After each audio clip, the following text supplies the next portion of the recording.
Welcome to the Galactic Core Podcast. Here to review the latest films and TV shows from all your favorite intergalactic universes. Now, it's time to get your geek on. Please welcome your host, the prophesized chosen one. It's Andy.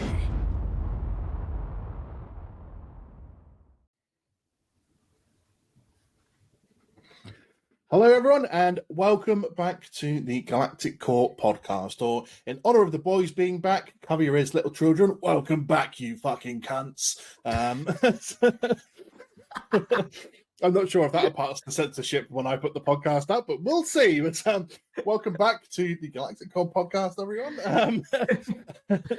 And as you can tell, we've got some really good things to talk about this week.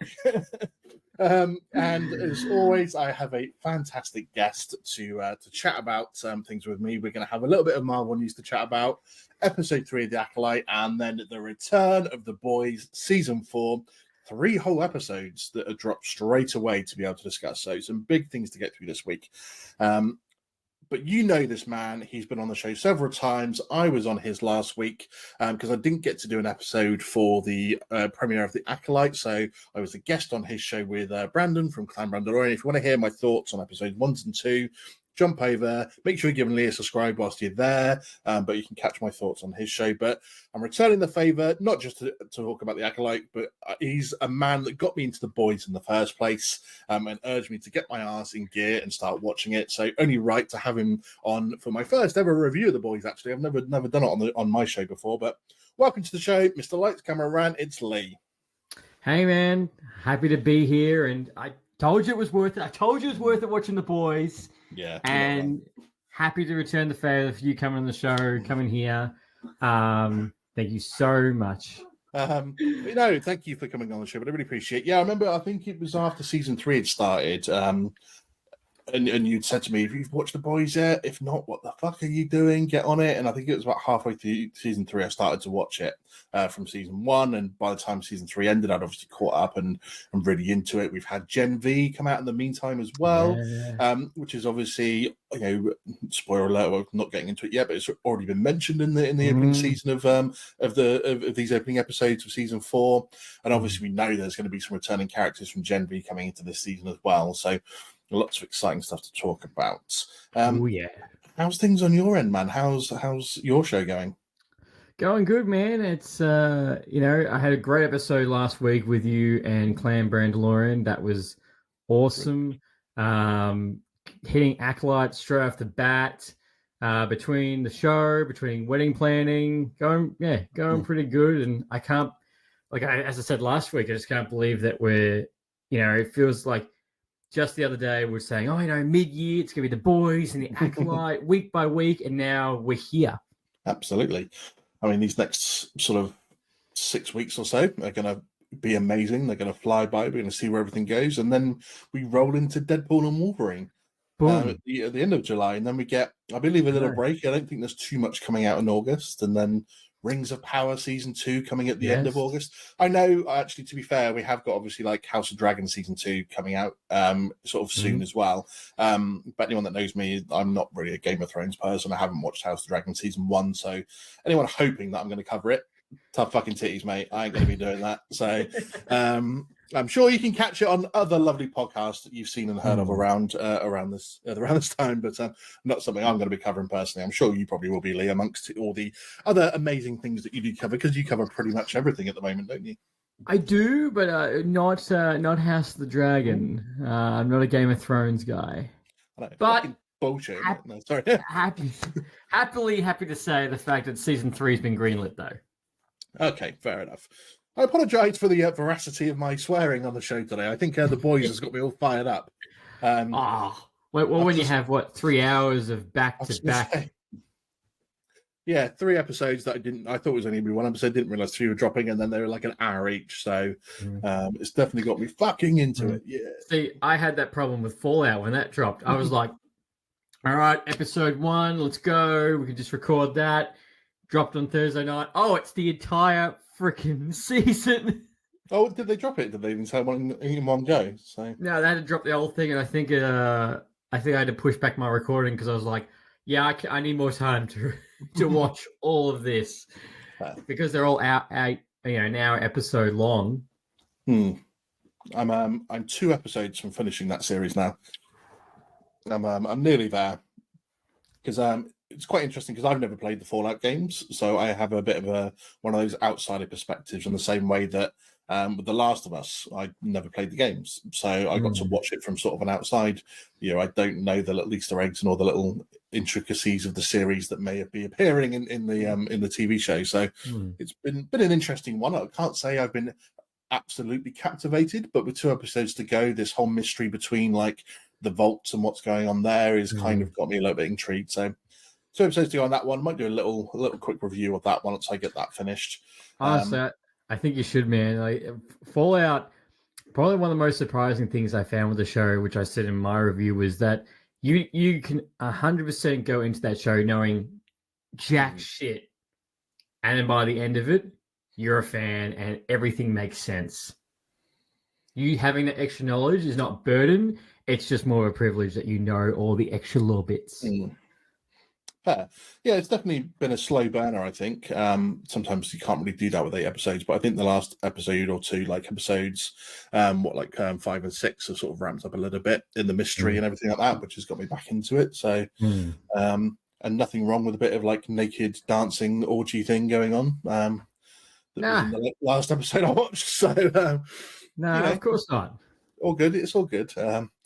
Before we jump into the Acolyte and the boys today, just a little bit of news to discuss that's got me a little bit worried, to be fair, about whether this is actually going to ever happen or not. But it looks like, yet again, Blade has lost its director. I've lost count now to the amount of directors that have been signed on and then have been lost to this. I don't know if it's like 3 or 4 now or something like that. I think it's higher. The amount of like rewrites they've gone through. Whether we're going to end up getting this film or not. What's your take on what's happening with Blade? Because it seems to be in production nightmare, essentially. It really is. And I said this, I was talking to a friend the other day. I'm like, this is literally becoming DC's Flash movie. It got announced. It's been rewritten multiple times. Multiple directors have come in and come and gone. And, it was 2019. It got announced, or 2020 roughly, when Mahershala Ali got announced and attached to it, and they had the whole presentation and everything. And it's just insane to think about how long this project has taken. But I know a lot of people are going to go, oh, I know this is because Marvel's dead. Marvel's doing horrible.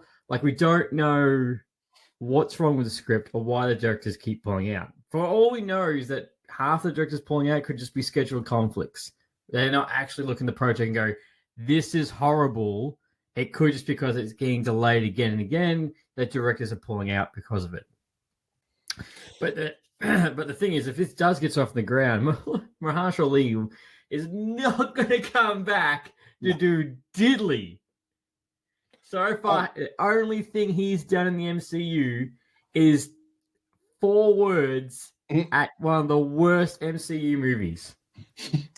Yeah, it's a tough one, isn't it? Because he's such a good actor, and you want him signed on to this project. I think he'd make a great Blade. He's going to do a great job. Just do the job. Yeah, how much patience has this guy got to really, if he's invested in this project and he's like, I really want to play this character, I think he's going to hang around, another year or 2 to wait for it. But I think beyond that, how much longer can I mean? He's signed on now to do the next Jurassic World film. Alongside Scarlett Johansson and a few others. Yeah, I don't really know how I feel about that movie. I'm a bit like the whole thing was that they make the park, dinosaurs overrun, and then they did the flip. What happens if they open the park, and then what happens what are you going to do this time? I hear what you're saying in that one, and the fact that randomly is it going to work now as a continuation of the story. But at the same point, I loved Jurassic Park and Jurassic World films for the most part. So not every one of them is a hit, but name me a franchise where every single film was a unanimous hit. Lord of the Rings. Interestingly, people aren't that keen on the Hobbit films, from what I'm starting to learn. Oh, sorry, I was thinking about the original trilogy. Sorry. Well, I was talking about the whole franchise, to be fair.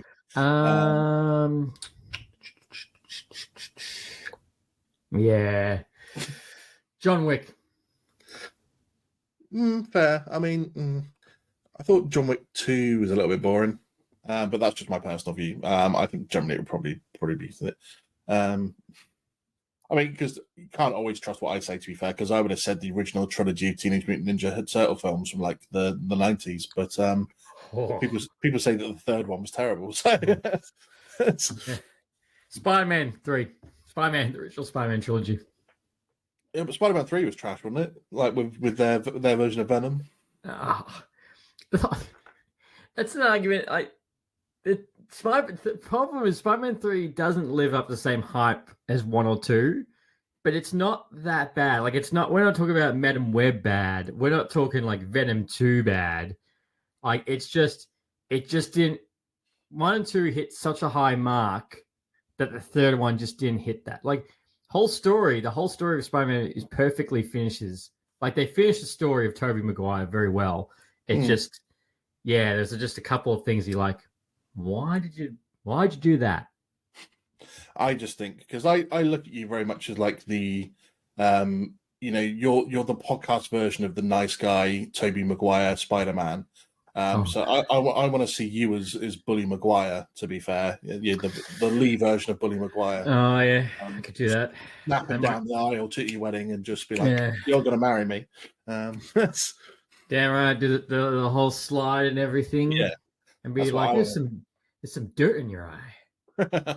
This is what I want to see. I want to see Bully Leigh. Yeah. But yeah, I mean, okay. So yeah, Blade. It needs to start getting off the ground soon. Otherwise, we risk losing its star. We risk losing it from the MCU completely.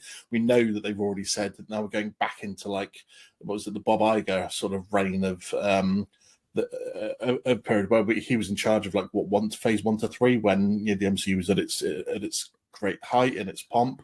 And he's obviously taking charge back again now. And we're talking about getting back to that sort of thing after the next couple of projects, because the next couple of projects are still mired with the production hell and writing hell that they've been stuck in for the last sort of phase 4 and 5. Well, that's the thing is, I know a lot of people are like, oh, again, Marvel's in troubled time. I'm like, I still have faith that Brave New World is going to be good with Anthony Mackie. Like, I'm excited for that. Harrison Ford's going to be in it. Anything that besides Indiana Jones 4, everything he touches is gold. I'm excited for the Thunderbolts. That's going to be different. And we know, even if Deadpool Wolverine is trash, it's going to be an absolute fucking blast. Yeah, I know what you mean. Yeah, I can't wait for Wolverine 10. That's fair. I just hope that the things I've seen online about the test screenings for Brave New World aren't true, because I've heard that people got up and walked out. It was that bad, and this is why they've ordered a bunch of reshoots. So I would love to be those people that in those test screenings. Yeah, and just to be like, oh, walk out. I'm like, are they walking out because it's horrible, or are they just getting up when the movie finishes? Fair enough. I'd love to be the sort of people that get to do these test screenings. Don't know how you get to do that. I know, obviously, Marvel big heads will be listening to this obviously podcast because they obviously do. So get in touch with me and Leigh. We want to be these people. We're on different continents, so you're going to get different opinions as well. So exactly right. Yeah, if DC did that, we'll just tell how horrible Aquaman 2 was. Exactly. I mean, you can see our social media links in the description for this episode, guys. So in the bio, don't be afraid to click on it and give us a message. Well, I'm sure we'll be open to it. So, but yeah, let's just hope all ends up being good with Blade. And it, like you said, is just like scheduling conflicts and stuff like that. And it's not the end of Blade in the MCU, because we kind of need this character really. So many people looking forward to it, but we need it. That was the big sort of news that's come out of the last few days. So let's crack into the Acolyte then, shall we? Acolyte, 3 episodes in now. Obviously, we were on your show last week chatting about episode 1 and 2. So just a sort of a quick recap of what happened in this episode. So this is not what I thought it was going to be. I thought this was going to be the continuation of May hunting down the Next Jedi, which would have been Cal Naka, the Wookiee. I thought the flashback episode was going to wait for another episode or two, but nope, we go straight into this episode flashback 16 years earlier. We're with the young twins of Osha and May living with the all-female coven of the Witches of Brendok. They got Mother Anastasia claims that the twins don't have a father. We find out later on in the episode that she's used their kind of magic to impregnate. We're going to get to that before you start screaming. And obviously we have the fact that Soul has tracked them down, and they're claiming that part of what they're not allowed to do, according to the Republic, is train children in their ways. Which obviously they have been doing and they deny, but they know that the kids are there. They offer them the chance to come and be tested. It seems like they were giving them a choice, but it doesn't really seem like they were given a choice. They obviously passed the tests, but Osha basically says that she wants to become a Jedi. And then everything kicks off. May says that, she won't leave Osha leave, and that she broke a promise to her. May then gets a little bit vindictive and sets the place on fire, which ends up in all sorts of shit kicking off and basically all the witches getting killed in the episode. And then Sol takes Osha to Coruscant and promises that he's going to train her as a Padawan. But it does show that at the end that May is shown to have survived and she's looking for her sister. So, a controversial episode for many, many reasons. We've got some negative stuff to talk about for sure, but it gave us some interesting things as well. And we'll try and find some positives to talk about as well, because there are. But at the same point, this was definitely even a challenging episode for a lot of reasons. Basically, because this hasn't improved the story so far for me in terms of where we kicked off the 2-episode premiere. A different side to the Force, though, which is always good, because we know that there are different cults, if you like, out there that see the Force and view it in different ways. We've seen that in terms of the Witches of Dathomir. Basically, their dark magic is a different part of the dark side. There was, I can't remember off the top of my head the name, but there was a culture on a different planet that worshipped the Force in a different way, but they they're very strong in the Force and connect to the light side, and they were having their Force energy drained out of them. So we have seen various different cultures throughout the Star Wars galaxy connecting to the Force and using it in different ways. So this was just another version of that, to be fair. Some people kicked off about that. I didn't have the issue with that, to be fair. But what were your thoughts then, Leigh, on this episode?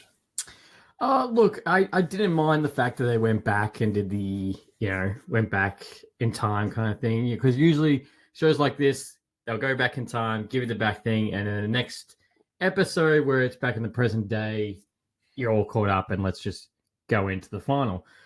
And look, I didn't mind either. They showed, again, as you said, a different side of what the Force would do. Because, I think we've said multiple times, Jedis don't own the Force. It isn't just the Sith in the, and then, we got the Witches from Dathomir, which is, become more and more coherent in the mainstream Star Wars. And, we see that side of things. And obviously, the books. So it's good that they're expanding the wider universe of Star Wars and how it goes. But in expanding it, I think they've gone, okay, let's expand it further. But there's a lot of things that these witches do, which was a bit like anticlimactic. Would you say a little bit? Again, the whole they don't have a father. I made him. I raised him. I held him.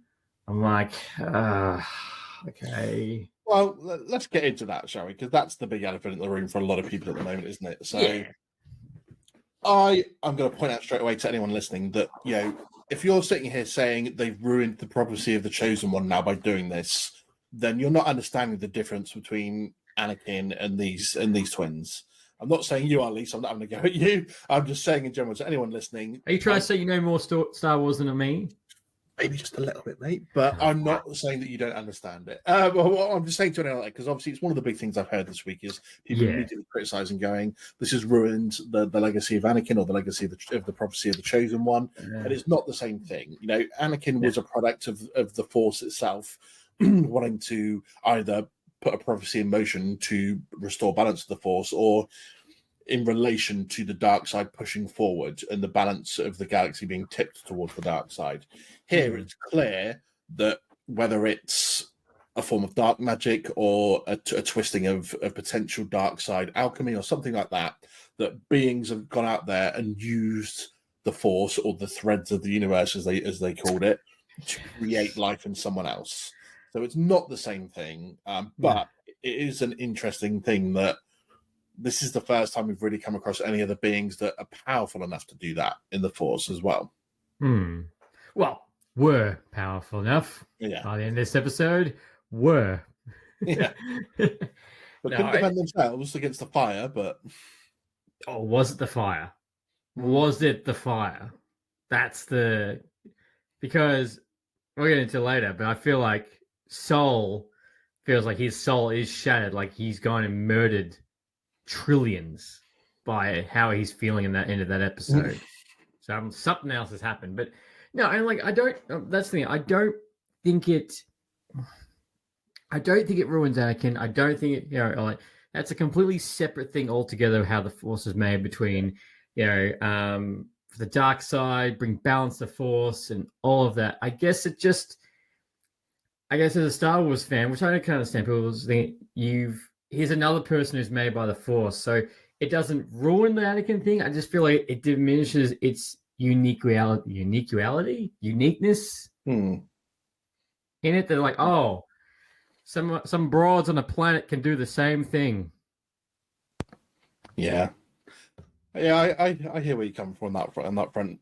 I mean, there's a popular theory that's popped out in the last couple of days that the master that we see briefly at the end of episode 1, that he is connected to the twins, and that he maybe helped Mother Anastasia using some form of Sith alchemy or dark side power to help her produce them, because he wanted some twins to become his followers and become his acolytes.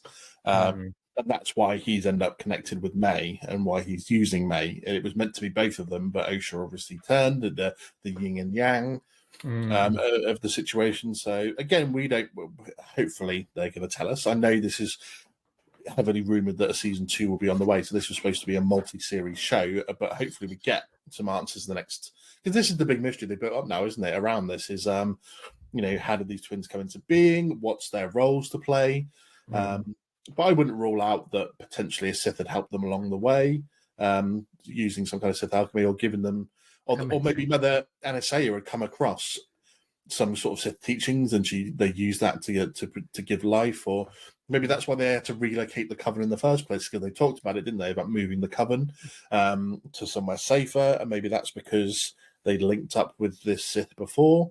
And he helped him, and they were trying to keep. And she decided that she didn't want to give up the twins to the Sith, and that she then kept them for herself. So mysteries to go through. Maybe, but I would say probably one of the best things about this episode. Before we, not saying all negative, I'd say one of the best things is I'd say visually, same thing with Andor. The landscapes, the setting, the world is probably one of the best parts of this episode. Just setting into this world and just all the aerial shots and all of that is fantastic. But yeah, I would say Sith has involved in some way. You can't just have a random cult on a planet have as much power to bring new life into this world. Then again, there could have been hundreds of them, but now there's only 6 of them, and now there's only none of them. Yeah. Altogether.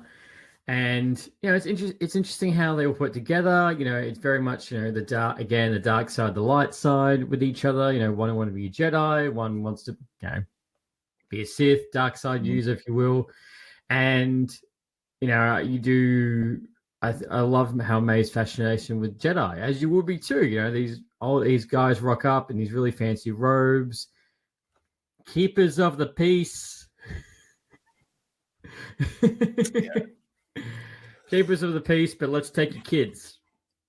Yeah, I mean, again, this is another argument I've seen coming out this week about the way that the Jedi go about these things, and some of the literature that I've seen written about it does obviously, because everyone just paints the Jedi as baby snatchers. Essentially, they find this out episode did. they find out that a kid's force sensitive, and they just rock up and say to your family, "We're going to take them to the temple now," and that's the end of it. I've seen some written literature come out this week that kind of just proves that there is supposed to be a choice in there.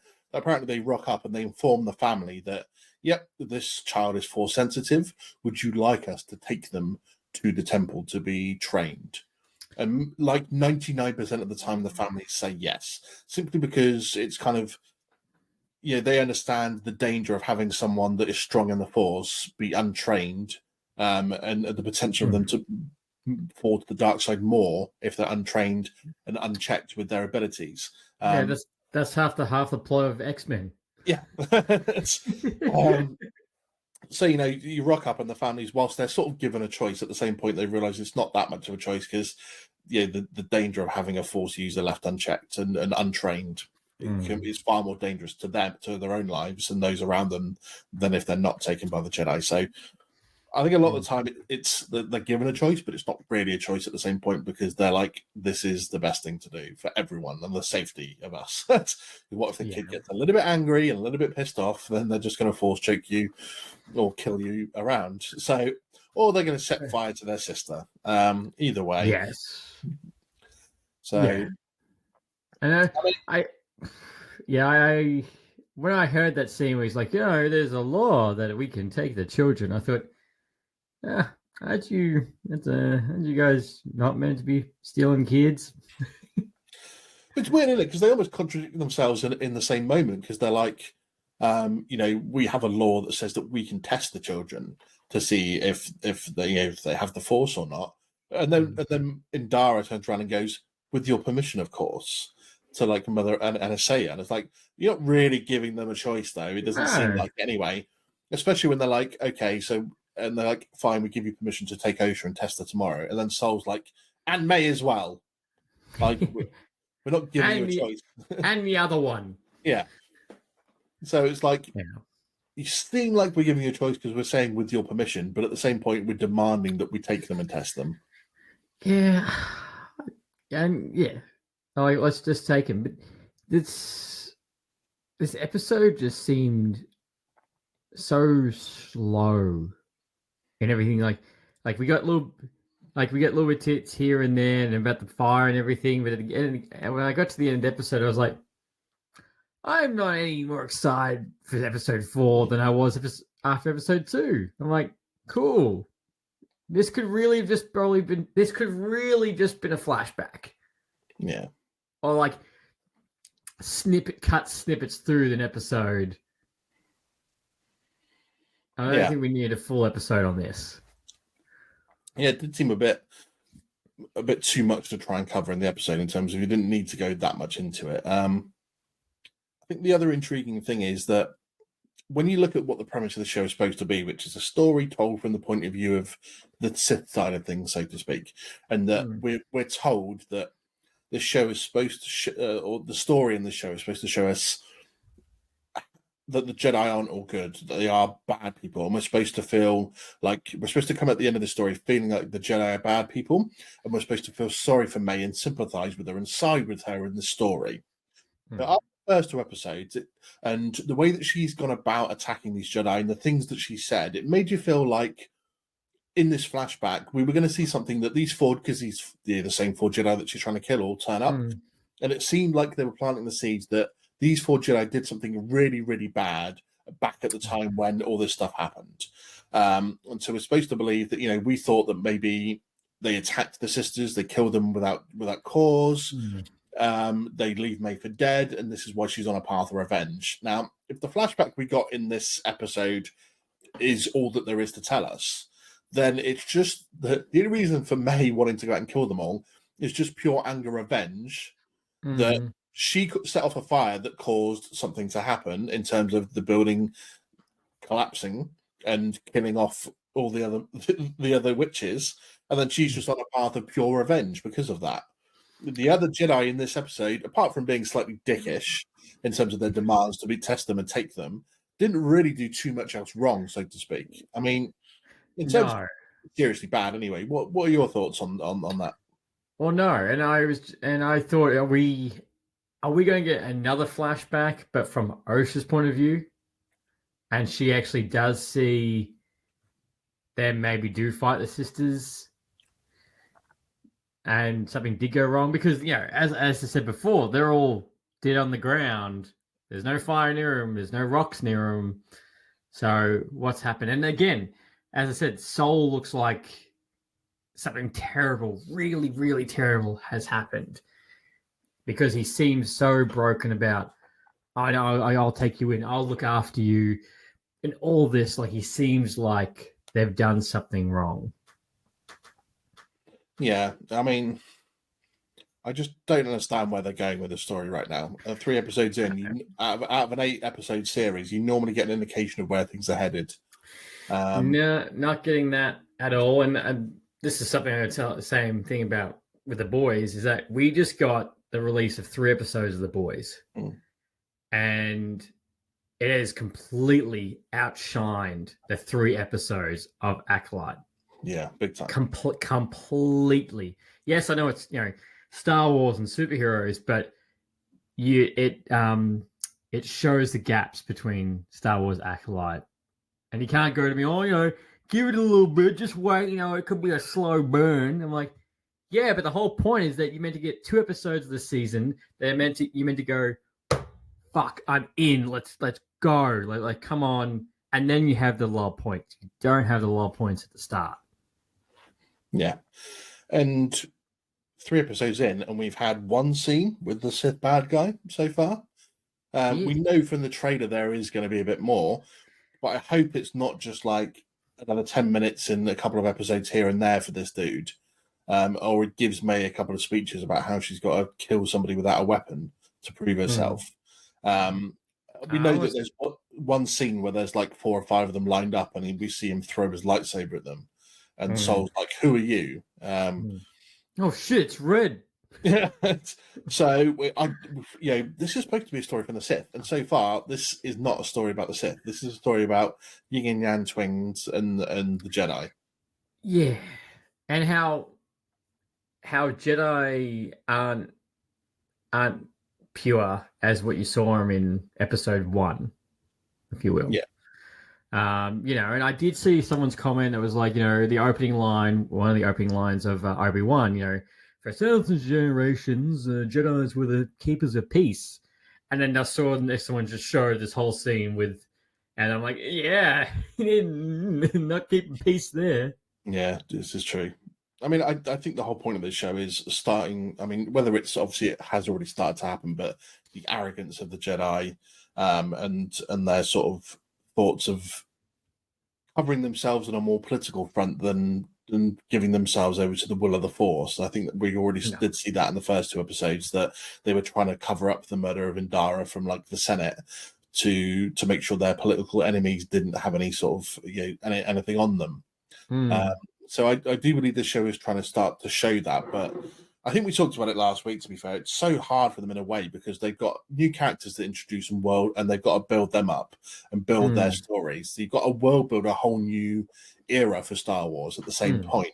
Because, I mean, whilst you've got novels and comics and books for the High Republic and canon, this is at the tail end of the High Republic.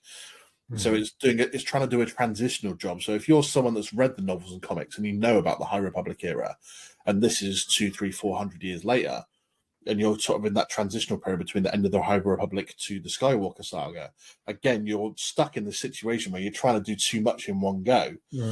And then you're trying to tell a story about what is supposed to be about the bad guys and the Sith, but it's not about that. It's about the arrogance of the Jedi, and that's what it seems to be so far. So it just feels like a confused show. And I think this is the first real Star Wars film or show I've really sort of become disappointed in.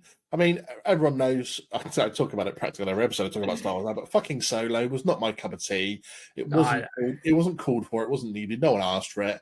And some people love it, some people are okay with it, some people aren't fussed about it like me. Because like it's not like I hate Solo. Actually, I keep saying I hate, but I just don't feel anything for Solo. It was lackluster. This is the show I'm disappointed in. And that's the first time I've ever really thought that about Star Wars. And I want to be like Brandon from Clan Brandalorian, who finds the positives in everything. And I spoke to him briefly about this week's episode, and he said to me that he's like, what did he say? What I love is like, if I come away with an episode with more questions that need answers, it's just extending the curiosity of the show for me. And that's what I love about it. He loves to be given questions that he can find out answers to. And he doesn't want to go in being sort of like every episode giving you the answer to everything straight away. He wants the mystery extended and wants to find out more.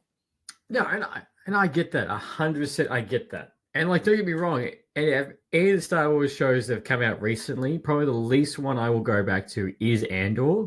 But at the same time, Andor, the first 2 episodes kicked off really well. I just found that in between in Andor was just a lull point for me of like, you probably could have cut this down to 9 episodes. Really, you could have just trimmed the fat a bit.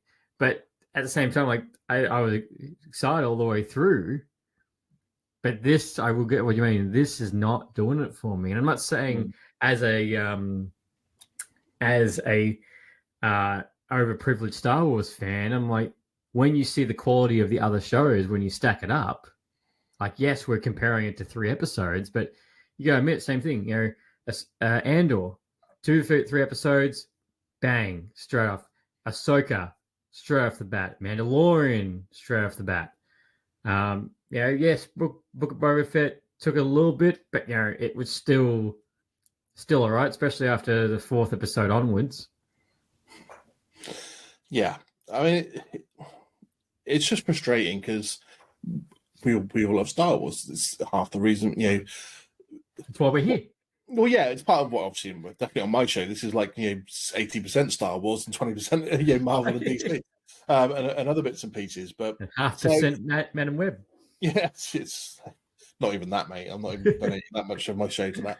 But it's just the fact that you want everything to be good, and it's a funny time for Star Wars because originally Star Wars lives off the original trilogy. That's the thing that sort of brought everyone to it. Originally, that's what keeps it rolling. But we're rolling into that era now where Star Wars has been out long enough that the original trilogy base fandom is passing into older age, and which is why the prequels has had its resurgence.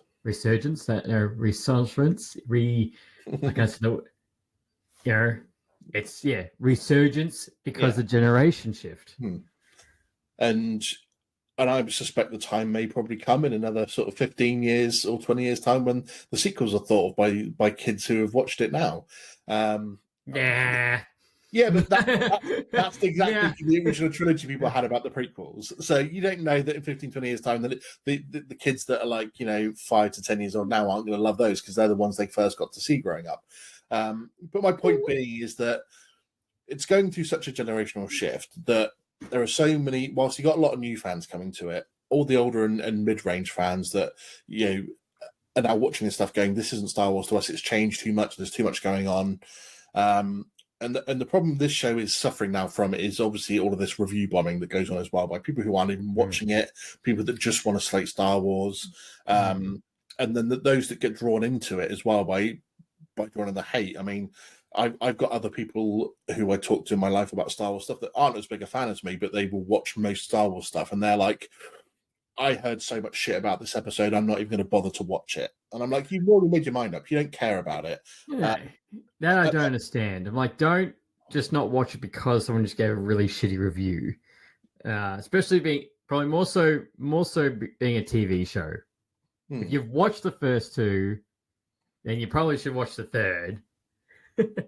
Yeah, I mean, it's not the same for everyone. I'm one of those people that once I start watching a TV show, regardless of whether the quality declines or not, I'm going to finish that show because I want to see how the story wraps up. But people that have been long-time fans that are refusing to watch this show because they believe it's woke, and I am using inverted commas to that because I've barely seen anything in the show to make it woke technically.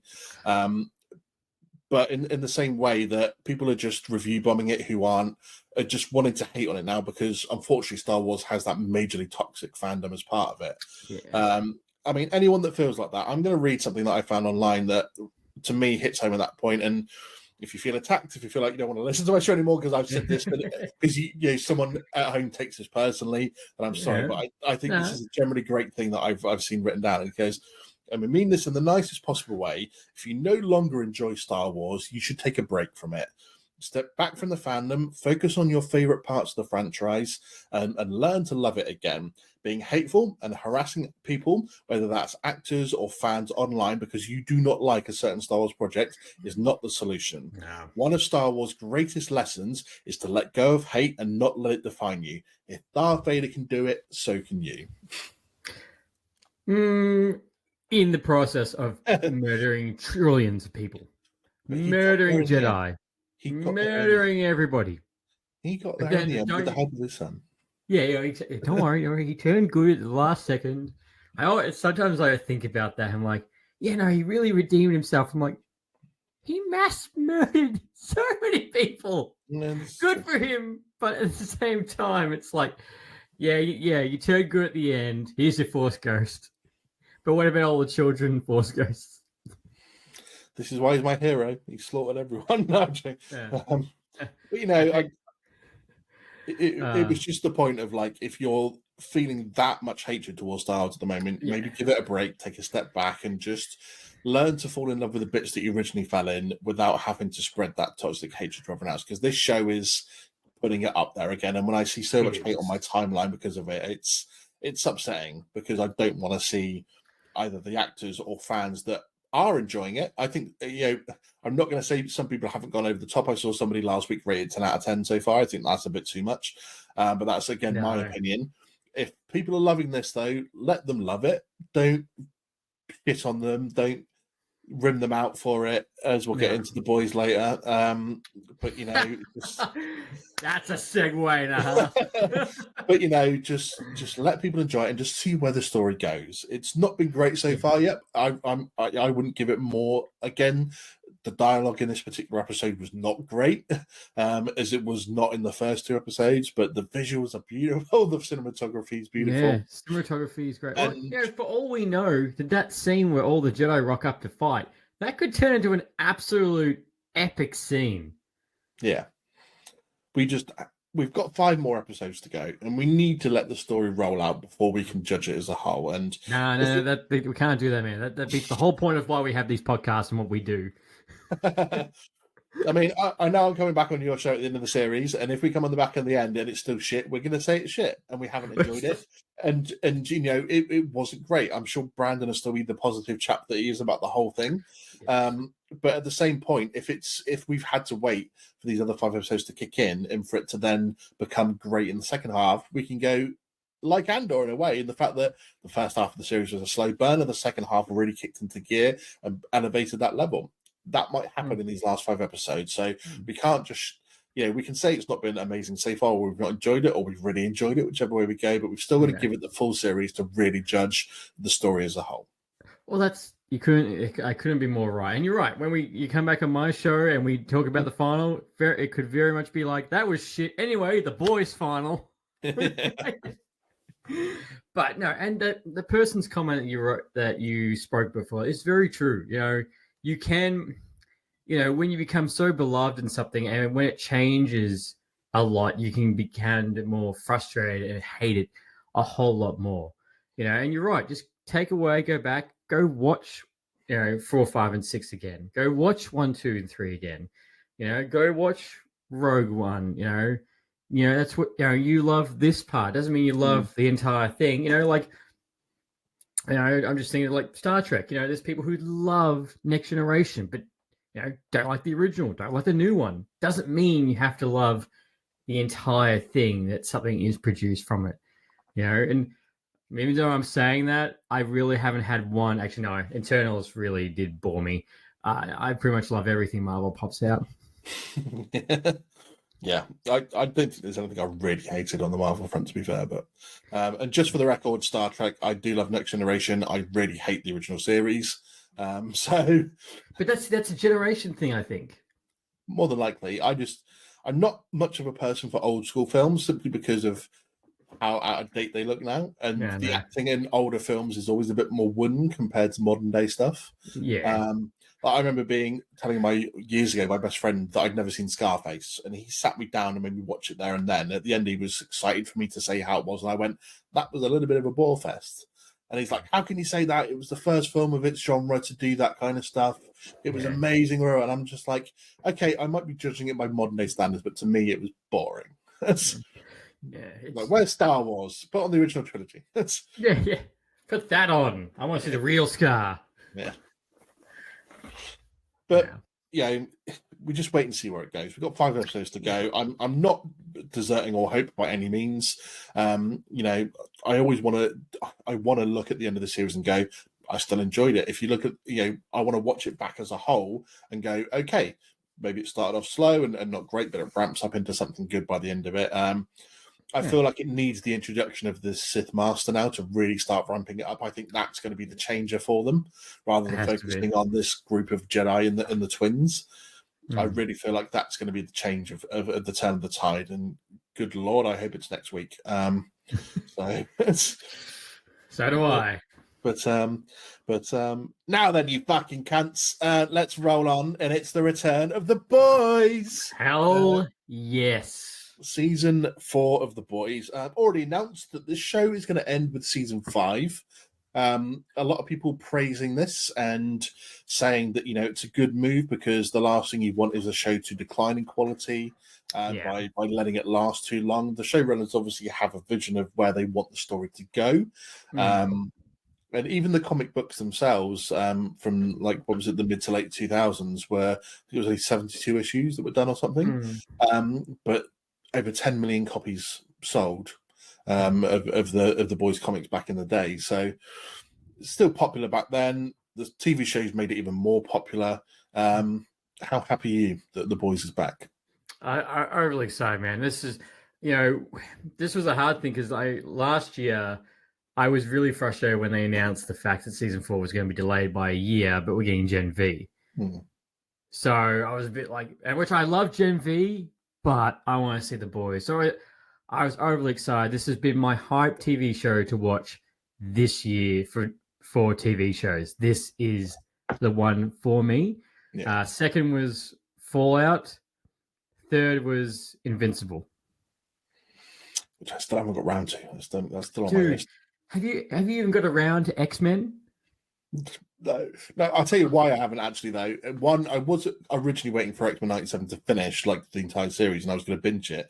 And then I thought, because this is still sort of a continuation of the original series, and they've put the original series onto Disney Plus, I've then decided I'm going to go back and do because I haven't watched X-Men animated show since I was a kid, to be fair. So I don't remember much of what happened in it. I'm getting old now, mate. That was a while ago for me. I know. I did go back and watch it, for God's sake. So I've decided that I was going to go and start the original series from scratch, and that's got 5 series of 20 odd episodes to go through.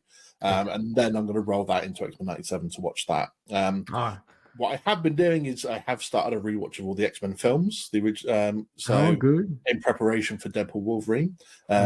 Just what did I finish the other day? X-Men. Wolverine Origins. I know. I did watch First Class. Actually, that was the last one I watched. First Class is just A+. A+. It's all right. It's not too bad. But yeah, so I'm up there with you in terms of The Boys, probably my most anticipated show of the year, up alongside The Acolyte. These are the 2 shows that I've been with. It was until this week. I want to be positive about it. I'm going to try and stay positive. Brandon's running off on me. Not literally. This isn't The Boys. But it's want to be positive about it all. But yeah, these 2 shows definitely my front runners for the year in terms of what I was looking forward to watch. So getting the return of this, I stayed away from as many trailers as I could. To be fair, I watched basically for the last year or so, or the last year and a half, I've been doing this thing where I watch the first trailer that gets released, and then I don't watch anything else after that. No second or third trailers, no TV spots. I try and stay away from all of it because they end up especially with Marvel recently, they've ended up putting a bit too much into the latest trailers and spoiling a few surprises. So I watch. If it's just a teaser, then I will watch the full trailer. yeah, Then that's when I watch the second one. I think I watched the full trailer of the show when it first thing, but I didn't watch any more. Same thing, no promos, no TV spots, just seeing the posters come through, seeing everything else, and I think Gen V, really ramped up the hype for season 4 and the season 3 finale, which I can't believe I'm saying this was 2 years ago. No, it can't have been that long. Yeah, really, damn. Because Gen V filled the gap last year. Yeah, true. That's true. I feel like 2 years ago. Damn. Yeah. But yeah, man, I mean, so excited to get this kicked off. Obviously, over the last couple of weeks, we've seen some more and more. So I don't mind seeing the posters that come out. Obviously, no coincidence that that a certain Mr. Trump was recently on trial, and then the boys released a picture of Homelander on trial around the same time. And it's become clear after these first 3 episodes, and something I've seen all over my TikTok over the last, since yesterday, to be fair. I mean, we're recording this on a Friday, or Saturday morning for you, Friday night for me. So this has only been out for a day or two. But the fact that, all those sort of, I don't want to label all of them, but the more typical Trump type supporter, that this show is taking the piss out of that kind of person. The very person that, let's just say it right. It fucking is. I don't know why I'm beating around the bush. I'm in the UK. Fuck you all. Although state politics over here is not great, so I don't know why I'm laughing at that. But at the same point, they're finally realizing the show's taking the piss out of them a little bit, and they're obviously not particularly happy. And the showrunner, was Eric Kripke, came out and went, "Go and watch something else then. If you don't like it." I know. I thought that was so. When I read that comment, I was like, "That's it. If you don't like it, don't watch it." And not to mention, the whole script, this whole thing is like, yes, it is poking fun at the whole Trump thing. Is that this show was already in production? It's already been filmed and everything before. It just happened to be the timing that the show's about to drop, and he's gone into the on the court case. Yeah, brilliant. I mean, to be fair, yeah. And that's the thing, is it going into this, from all the posters that we got, my whole premise going into this, I'm like, okay, this is going to be like the Lex Luthor thing. Like, this is going to be, Lex Luthor is going to become president, and it's going to be a whole mission to try and get him killed before he becomes presidency for all the superheroes, which I'm half right, and what that's going to be happening. Yeah, I mean, we've had so much story in these first 3 episodes already, and they have laid down so many threads as well for the rest of the series. So many not the Acolyte threads, real threads. Yeah, proper story threads. So there's so much that we could probably talk about, but I don't want to be here for the next 2 hours doing it, because we could probably do that. So we'll just hit episode 1, and we'll try and get through each episode without diving an hour into each one. So episode 1, the boys infiltrate Victoria Newman's campaign and event as a sabotage mission.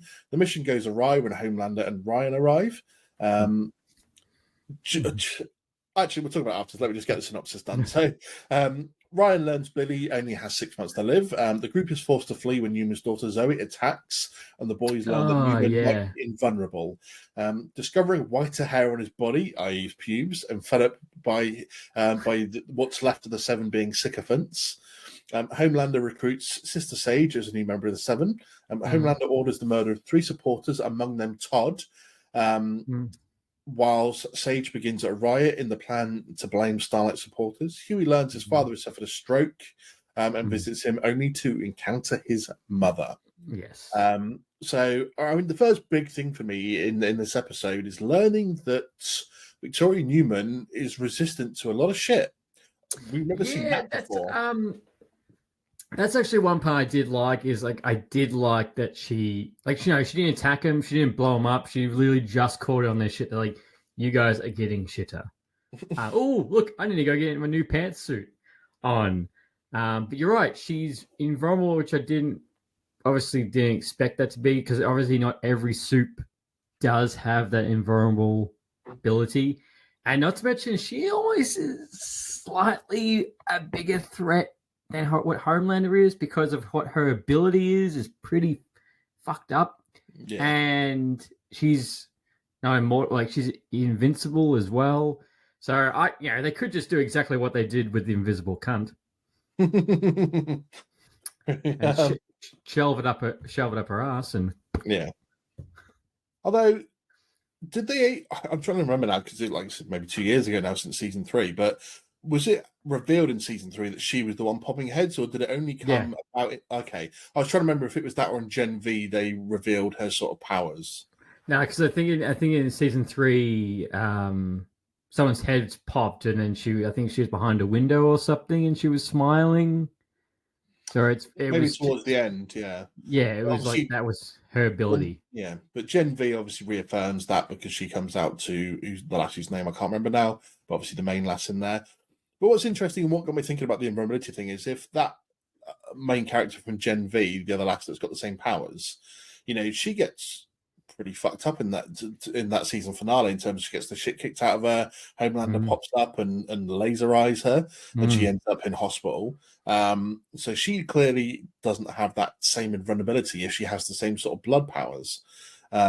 So is Newman something a bit different? Has she been getting different drugs to do that? Because obviously we know that she got the original compound V, injected it into her daughter, who's now developed her own weird it's the eating tentacle ability. I'm like, that has to be one of the worst abilities. It's like the snakes of Medusa's hair coming out of your mouth. I was a bit like, as soon as that happened, I was a bit like, whoa! Yeah. As we learned with the boys, the abilities affect everybody differently, whether they're, when they're injected as a child, like, for example, like Annie, Starlight. She has those abilities, but she can be killed. A-Train.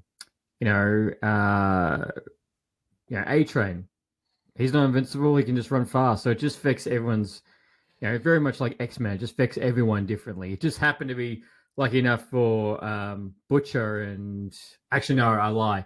For Butcher and for Huey, they had the super strength, and they had the abilities because they had a different dose of Combat V, which was that 24-hour V. Yeah. Yeah, which was designed for super soldiers. Yeah, I knew it was going to affect them differently, but I was just, because obviously I don't think we've ever seen anyone with the exact same powers as the next person stood next to them. So I know it probably a little bit different, but I just thought if they had the Gen V character and her had the same powers, then maybe invulnerability was a thing. But definitely a new thing to see that she's invulnerable to stuff, Victoria Newman, which does make her much more of a threat. It does. Obviously, see that. Sorry, Karen? I was going to say, and we've got no Gen V characters yet, but we did see in the trailer that they do rock up later. And it threw my whole prediction that Sam from Gen V was going to be the new Black Noir, because obviously we get a whole new person playing Black Noir, and this that likes to talk a bit too much and is a bit showy-offy. So I don't know. What's my character direction? Shut the fuck up. Yeah, shut the fuck up. But obviously we find out as well that that pretty much the election's done, and that Bobby Singer from Supernatural is going to be president, with obviously Victoria Newman as his VP. But obviously that the CIA are trying to eliminate Newman because they've hired the boys to do. Obviously, the boys to do that. And Robert Singer, the president to be, is obviously in on this as well. He wants her gone, and stuff like that. So it's setting up an intriguing plot, sort of moving forward for the rest of the season. Obviously, Homelander's still trying to sort of set his son up to obviously take after him and the whole legacy thing.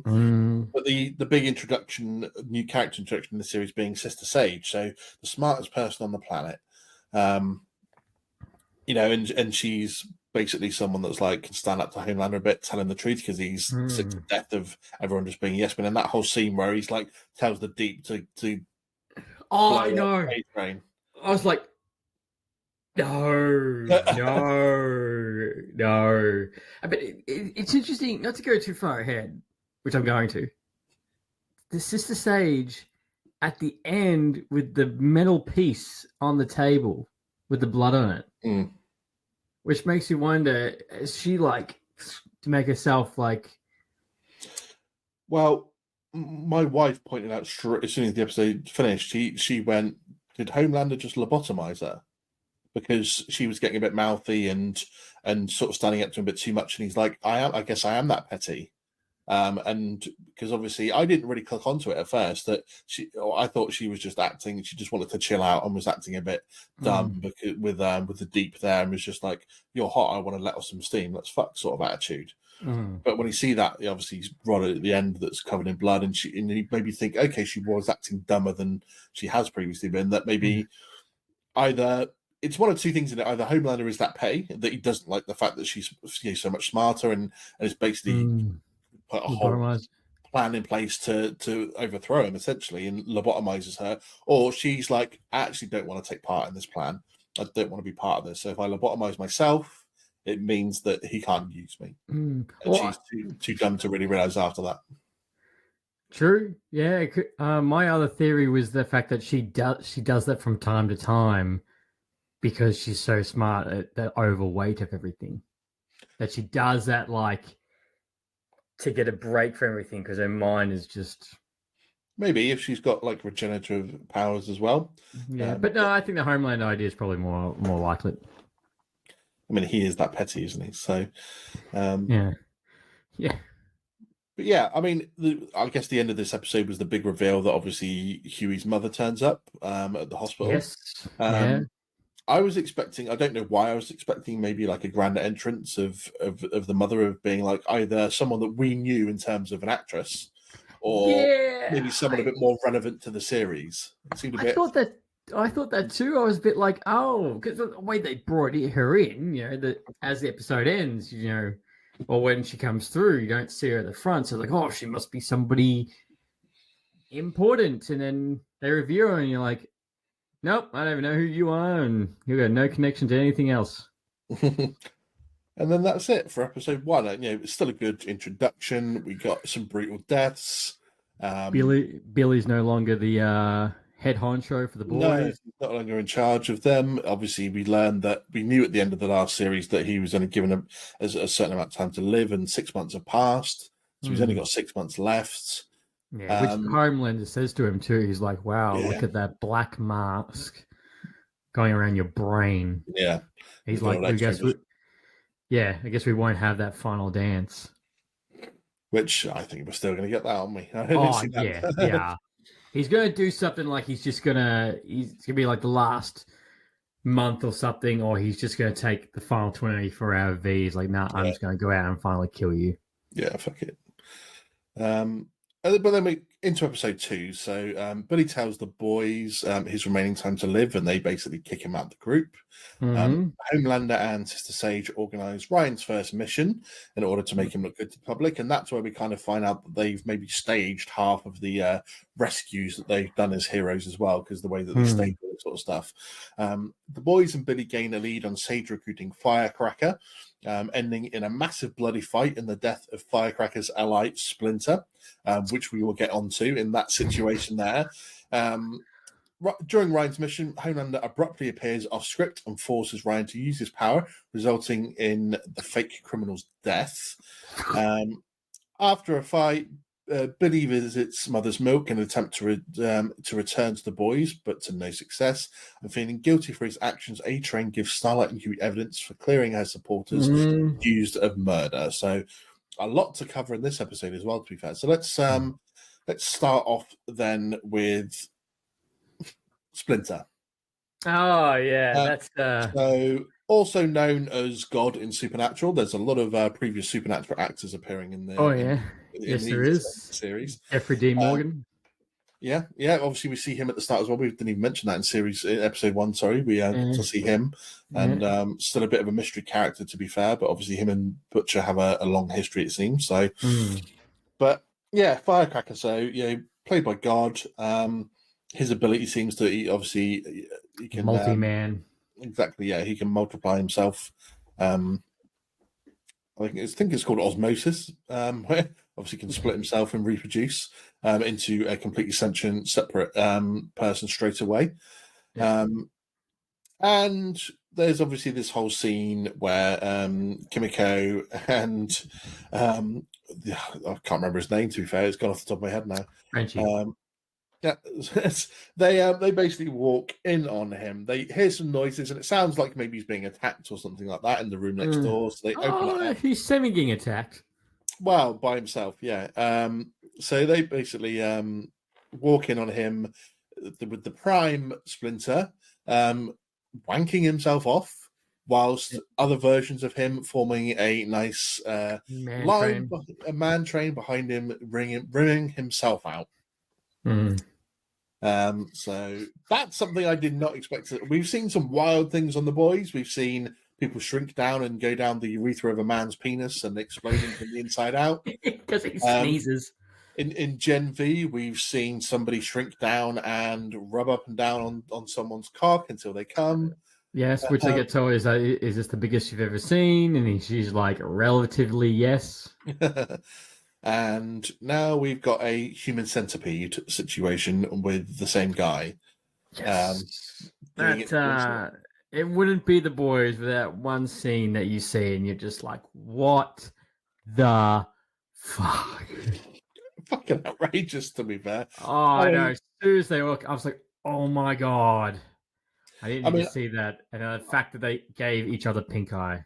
Yeah, that was even funnier. I mean, I didn't get to see these episodes until, as I said, we're recording this for me on Friday. So I was away yesterday and today. Didn't get back until later on this afternoon, so I didn't get to watch it. And I saw on Instagram that there was a shocking scene, so I was waiting for that to show up. And I didn't even need to look up that this was the one they were talking about. This was definitely the scene. So yeah, that was in there. That was interesting. They love to have those shock scenes in there, and I think they delivered on that, to be fair. So it's just outrageous, to be fair. But yeah, gotta love the fact that The Boys aren't afraid to put these kinds of scenes on screen. So no, and see, that's one of the things I love about The Boys is that it's not because it's crude or anything like that. It's because they push the envelope and it's also still reflective of like the superhero genre at the moment. You know, we got Will Ferrell for A-Train's movie. They're trying to do The Blind Side. Yeah. For which I loved. He's like, what can you smell? I don't know. I smell Oscar nomination. I was like, fuck. That was great with Will Ferrell, to be fair. I know. As soon as I was like, yes. Which they did for season 3. They did a scene. It was Charlize Theron playing Stormfront. Yeah.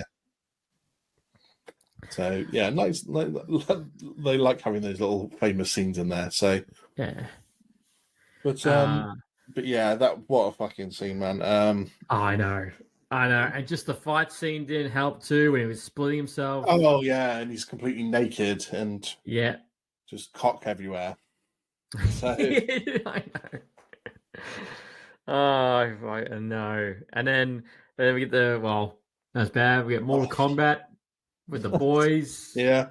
Which was done really well. It was a good fight, to be fair. But yeah, man, I was more cock than I was expecting to see. It's been a while since I watched any porn, but I've watched it for a while. Well, here's the question: is like more cock than you expected, or more of the same cock than you expected? I suppose it's every series of The Boys you get a cock in there somewhere. Well, last season was something orgy, wasn't it? Though. Yeah. I mean, there's definitely they love it, don't they? So, but yeah, I mean, the fight itself was great. You know, and the Prime one getting killed at the end, and they're all like, "We love you." Not the Prime. What are your thoughts on this firecracker? Obviously, you put in this sort of annoying, no fact checker podcaster, so to speak. Influencer, was in TruthCon. TruthCon. No, I like her character. I do like the fact that she's pretty much the mirror thing of Starlight. I do like that, and I did like their backstory on why she doesn't like Starlight. That stems from way back from season 1 when we first got introduced to Starlight. What her background is between the pageants and the beauty and everything like that. So I think that's a great callback. But no, And I can instantly see that, like, you are going to die horribly. You're going to go like in a wood chipper or something, or you're just going to get blown off straight away. But, Yeah, I mean, she's just designed as a character that you kind of want to hate a little bit, isn't she? So, despite her backstory, and that's what, as far as everything I've ever seen about pageants, they're trained to take each other down and to be able to destroy them. So, vicious. Yeah, vicious absolutely. little bitch. But she's just designed as one of these people that classically I would definitely hate, as someone who claims to be all about the truth and yet is everything far from the truth in terms of what they're saying and stuff like that. Oh, what was it? It was like, oh no, the boys rocked up, they've done this, and it's all an inside plan, all run by this man. It was just the dad's photo at the bar mitzvah. Yeah. So we're being attacked by CIA agents, and it's all a coup. It's ridiculous, but I don't really understand what her power is either, because she's like, oh, I'm kind of strong, and because when Sage like asks, she clicks her fingers, and she's like Jubilee. Well, okay.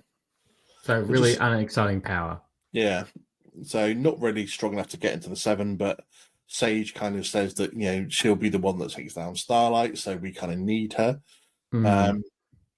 But in the rest of this episode, I think it was interesting trying to see this dynamic between Mother's Milk and Butcher, and the fact that Butcher's trying to almost teach him how to manage the boys and run the boys, and he's like, you need to be an arsehole, you need to, you're not there to make friends, you just need to tell them what to do. And throughout this in episode 3, we do see him sort of taking that on, Mother's Milk taking that on and acting that way a bit more, but at the same point, he's not feeling sorry enough for Butcher to let him back in to do what he needs to be done.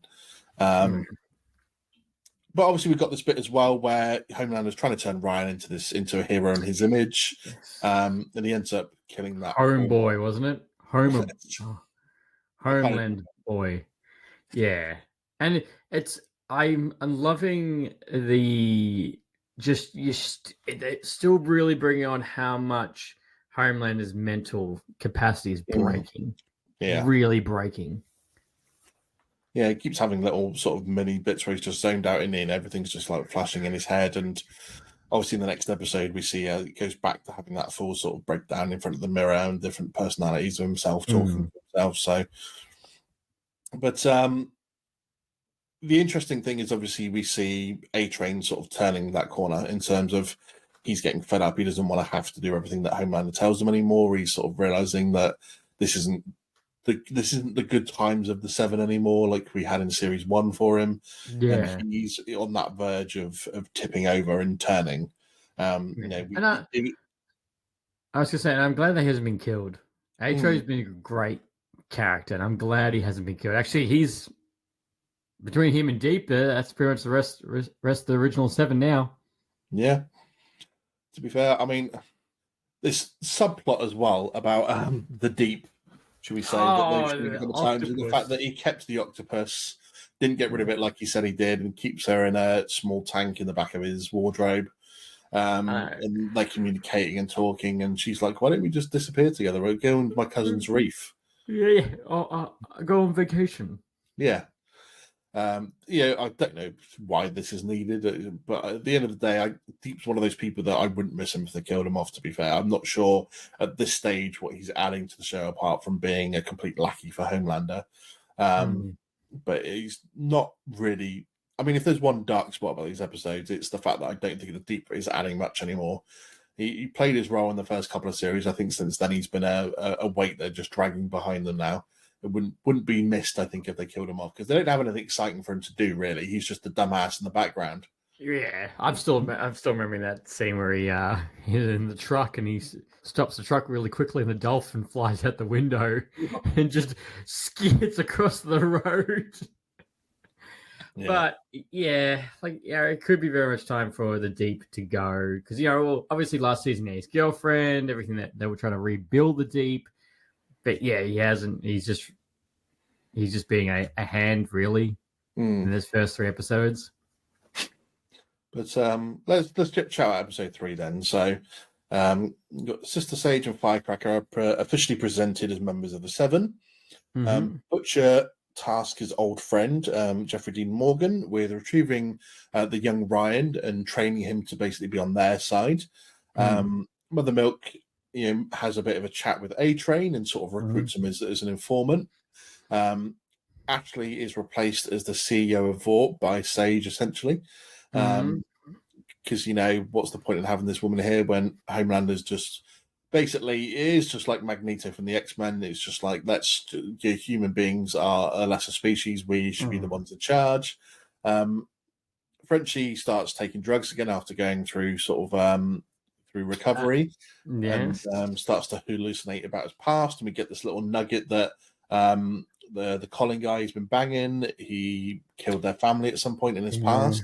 And we'll also get this little side plot as well with Kimiko and the fact that she also needs to confront her past after she got drunk at TruthCon, and then finds this sort of 8 beers, 9 beers.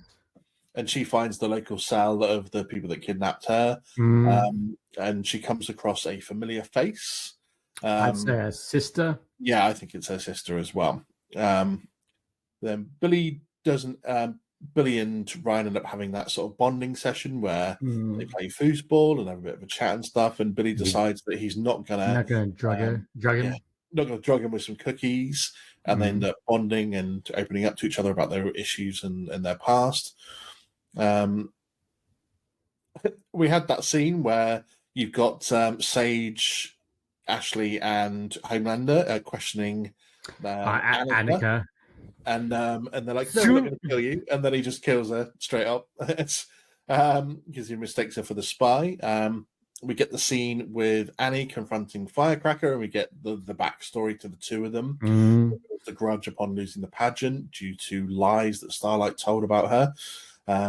Huey and Mother's Milk infiltrate a meeting between Sage, Newman, and the Homelander.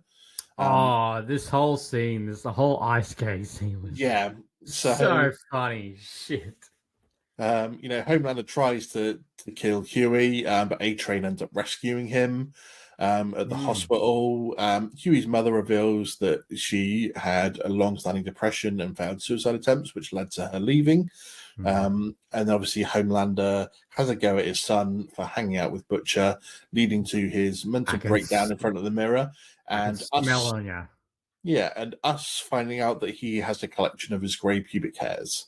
Yes, he does.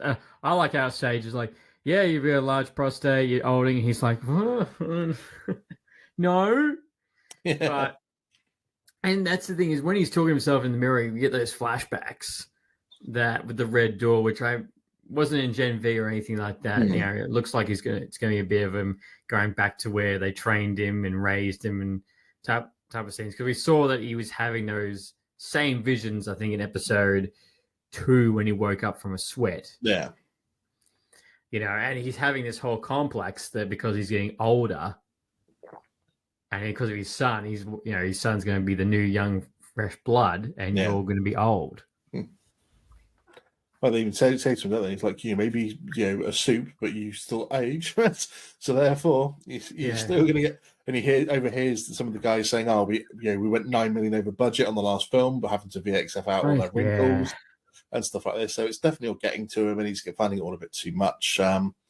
Let's talk about the best scenes of this particular episode. The Vought on ice in the ice rink. Yep.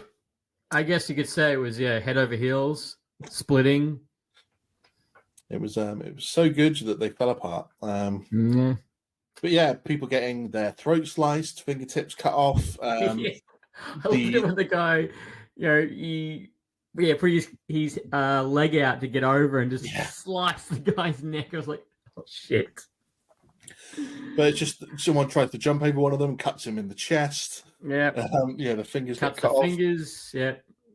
And the Homelander obviously accidentally, because he got blinded in the eyes, and cuts the Maeve wannabe in half. Yeah.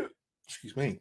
A bit of a bloodbath at this one. And what's even funnier is that in the synopsis on Amazon Prime for episode 3, it talks about the practicing for the Vought on Ice show. And it says you can buy tickets at VoughtOnIce.com. I went to that website, and it's a real website that's up. and it's got show dates and show places and everything on there. And it says buy tickets now. And if you click on it and then click on the venue and date that you would like to go to, it then pops up and goes, sorry, all tickets have now been sold and this show is sold out for every single date and venue. But that's so good. It's a nice little fun thing that they put on there, that they put technically a real website up that you can go to and try and book tickets to see Vought on Ice. I like it. Oh, that's the other thing I do like about this show is, like, it's VaughtCon or Vought Shopping Center or Vought on Ice. But yeah, brilliant scene here. And this is where we see Mother's Milk as well, trying to take that butcher type approach, because Hugh is kind of questioning him and telling it, and giving him a bit of shit. And he's like, look, you're going to do what you're fucking told because I'm your CO. He's like, you do what you're told and you shut the fuck up. And Hughie's like, okay, yeah, fine. Yeah, fine. yeah, but put the 6'5" guy up in the vent. Yeah, that was amusing. And he's there just dripping sweat onto Homelander. That's how he manages to smell him and goes after him. So, but yeah, in terms then of the Frenchie and Kimiko sort of side stories for here, is this a way of like tying up their stories and character development, you think? Because obviously we've got the whole thing through the 3 episodes that, Kimiko's pushing this whole thing that we're not going to be together, Frenchie. You need to get over this, Serge, and you need to move on, and you need to be with this Colin guy. But Serge is in this weird situation where he's obviously attracted to this guy and wants to be with him, but he's haunted by the past that it's been, it gets revealed that he killed his family. So what are you making out about this? Look, I do want Frenchie and Kimiko to be together. I think it'd be something leading to the end where he does get, pushes Colin away, or he tells Colin the truth. And then something happens to Kimiko and he goes and saves her, because I think it's good that Kimiko is going to get her backstory all good and wrap up. And I really don't want Frenchie or Kimiko to die. No, I'd be sad, to be fair, if either of them went. But it's interesting that they're adding more to Frenchie's backstory. I didn't think they were maybe going to do that. I knew they obviously had some past issues to resolve with Kimiko and her story. I think that was always going to come back around. But yeah, adding more to Frenchie's backstory, and that there's now this intrigue of stuff he did in the past, and he's obviously feeling the weight of that because he had gone through Narcotics Anonymous, and after being with Colin, that's triggered him back into doing stuff again. And it's going to be interesting to see where they go with it and what they're going to do with him and Colin, because it's that old classic story of man meets man, man sleeps with man, and then man goes in man. And that man finds out that man killed his family. Yeah. So, which, I'm just glad we're getting a different side of Frenchie. I just liked when she's like, "Are you high?" He's like, "Oh, a little bit." And then when the blood spatters in that fight scene in the warehouse. Yeah, that was great. Like bubbles popping out, or like fucking like rubber ducks and shit, or like the face melting. And he's like, it's just a small mix of hallucinogens. It's fine. Which reminds me of like the noir scene when he went to the theater, or like Sam in Gen V when he's like, imagining the puppets. Puppets, and it's just people he's ripping apart. So good, so freaking good. Yeah. But from these 3 episodes that we got, again, you're excited. You want to know what's going to happen in episode 4. What's excited. What you're excited for the rest of the season. Like episode 8 is titled Assassination Run. You can go wild on what ideas that's going to be. Yeah, absolutely. I mean, there's definitely some interesting titles. We were talking just before we started recording about some of the titles of what's to come. I mean, where do you see? I mean, they're obviously setting up the whole thing with Butcher and Ryan. That he's going to flip on Homelander and he's going to join Butcher again to get away from him. Do you see that going as predictable as it seems so far, or do you think there's a twist there? I don't know. I just feel like the twist is going to be that Homelander is going to run for president. Like, still feel like that might happen. So, Newman's out, but now he'll run for it as the flip. and it will become him. The next season it will be Butcher. I forgot the kid's name. Shit. Ryan, and go up against Butcher. And in the end, it might not be Butcher who kills Homelander. It's going to be Ryan.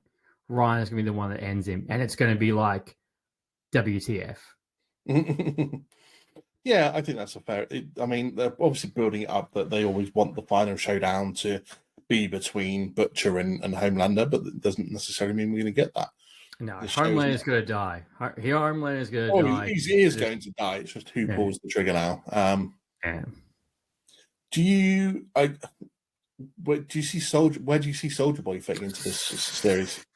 Well, that's the thing, is that there's no confirmation that Jonah Ackles is meant to be back, is there? But I thought we saw him in the trailer, but I thought that may have been a flashback to the end of Series 3 when it's just revealed that the CIA have got him. It was kind of like when they were just doing a little recap thing. Yeah, well, that's the thing, is that I would like Justin Eccles to come back because he's a type of character. Like, yes, we did give him Gen V and that wonderful scene, and that that dream sequence. Yeah. I do hope he does come back. But at the same time, if he doesn't, understandable, because the fact he's literally just a nuclear freaking bomb that you can't control. But yeah, I think there's going to be a major death at the end of this season. That's the thing. There's going to be a major death. Are you going to put your money on anyone right here, right now? Oh, Mother's Milk. Really interesting. I mean, Mother's Milk. He'll finally get the team. Yeah, he'll finally get the team together and everything, and then. Interesting. And that will just anger Butcher even more. I mean, his one's an interesting one because he's technically 6 months to live. I don't see them killing off Butcher before the end of season 5 anyway. In terms of he's going to have to be around to the end of the show. So, does this basically mean that Series 4 and Series 5 are happening within the same 6 months? Well, that's exactly right. Is it going to be 6 months going to be happening? Is that what the series... Because this is pretty much what? There was 6... I think they said 6 months had passed? 6 months since the end of season 3, yeah. Yeah, so he's only got 6 months to live. So do you basically have Series 4 and 5 take place within those 6 months, or do they find a way somewhere in this series to extend his life a little bit to get into the end of season 5? Some new drug that Vought have worked on. Something. Because obviously they do mention as well the fact that I was going to say poison, but the thing that they were working on in Gen V isn't strong enough to kill Supes, isn't strong enough to kill Homelander. So therefore they're going to need to pump that up. So that's going to obviously come into play somewhere as well. Again, whether we see that in this series or next series, I mean, there's episode 6 is called Dirty Business. I mean, whether that lends into something like that, and that's where we get the Gen V characters coming in. Well, that's the thing, and which Gen V characters as well, because unfortunately, don't forget that I forgot his name had passed away. Yes, yeah, I know who you're talking about. I can't remember his name off the top of my head. I didn't realize. My bad. Will Ferrell was playing the Coach Brink in the universe. Yeah, which is Clancy Brown's character from Gen V. Okay, that's okay. That makes a bit more sense. But I forgot his name. The guy who's basically Magneto's son. He will what part he will play in all of this, because unfortunately he did pass away. Yeah, I mean, obviously we saw in the trailer that we had Sam in there, who is the mental guy that they've kept there for years. And I think it was Marie. Marie was the one that controlled the blood, wasn't it? She was the main one. Andre Anderson was the name of the... That's it, bingo. The guy that passed away, unfortunately. Was it Kate, wasn't it? The one with telepathic abilities that basically made everyone go nuts at the end of James? Yes, it's only Kate and Sam who appeared in the trailer. that we saw. So, Yeah. what's going to happen with that? Whether we get Marie as well, because obviously the theory was that they kept Andre Marie in probably incarcerated in Vought Tower somewhere at the end. I mean, I always found that weird at the end of Gen V how that went in terms of obviously Homelander shows up after Ashley calls him, and instead of actually attacking the soups that they were taking control of and making them kill everyone around them, they attacked the people that actually protected Ashley and the Vought people. I know. So I did like the twist in that. That's really, I'm curious to know where they're going to back. So I assume, so Gen V, they're shooting Gen V season 2 right now. So we'll get Gen V this time next year. Yeah. And then we'll get season 5. That will be the big ending. So obviously it all ties in together. We can't predict it. Well, I know we're in the business of slight predictions at times, but we're here mostly to sit back, watch it all, and then chat shit about it afterwards. So any final thoughts on the first opening episodes of season 4, mate? Fantastic, bloody, brutal, WTF. I'm so excited to see what happens next, especially with Sister Sage. Like, what was with the bloody thing at the end? Was she indeed lobotomized? So moving for the rest of the season, or was that for her? What's going to happen to the Deep? What's going to be happening to this ending? When Homelander goes back to the where he was raised.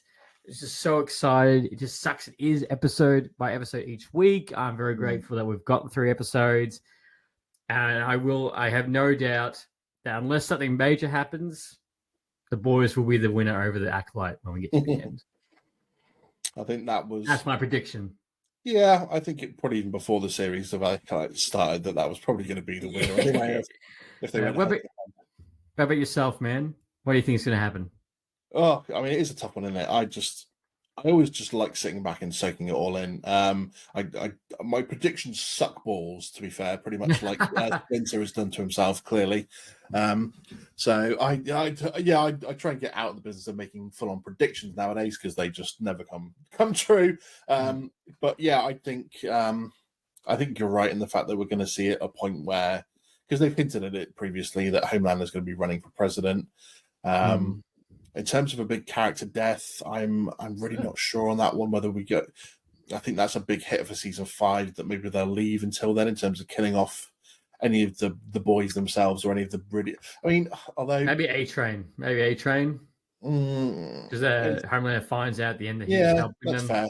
I mean, they killed off Black Noir, and obviously, technically, Maeve is no longer part of it, and so they're not afraid to make changes to the big characters they've gone through it. So definitely can't rule out. But yeah, I've loved these first 3 episodes. Like you said, I think everything you just said about it hit it on the head straight away.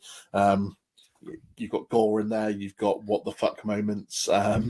You've got brilliant scenarios going on. You've got lots of subplots that they're happy to dive into, and an hour-long episodes. This is, again, I think if you're looking at Marvel and Disney and Star Wars shows versus the Amazon Prime shows, Amazon Prime aren't afraid to give you an hour per episode. Disney and Marvel seem to be afraid to do that in Star Wars, sorry. No, and not to mention the fact this year, I think, is Amazon's year. We've got Fallout at the very start.